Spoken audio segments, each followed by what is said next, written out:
Question number 6, Colette Stevenson.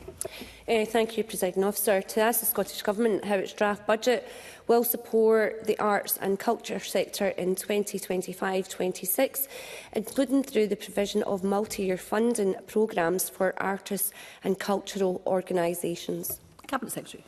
Well, through this budget, we will provide an increase of £20 million for Creative Scotland's multi-year funding programme, as well as further increases for the national collections and also for the national performing companies.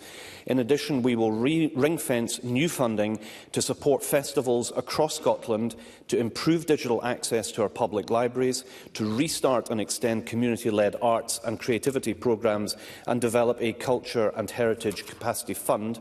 We will also carry out a review of how the culture sector is supported, including a review of Creative Scotland, to ensure that government funding achieves the greatest possible impact. Colette Stevenson. I thank the Cabinet Secretary for that response.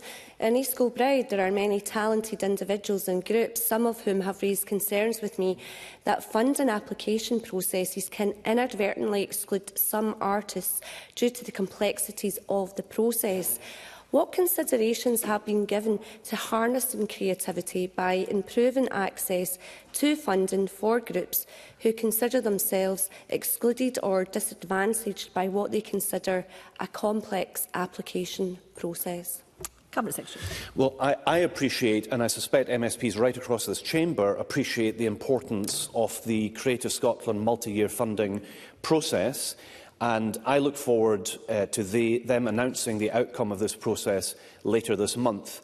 I have heard concerns about the complex nature of the application process, and I would expect that this would form part of the review of Creative Scotland, which was announced in the programme for government in September. We will be launching a survey next week, which will help inform the scope of both the review of Creative Scotland and also the wider work on how the culture sector is supported. So if Colette Stevenson or other colleagues right across the chamber have feedback from within the culture and arts community about the application processes or any other reflections on Creative Scotland going forward, I would encourage them all to take part in the forthcoming review. Question number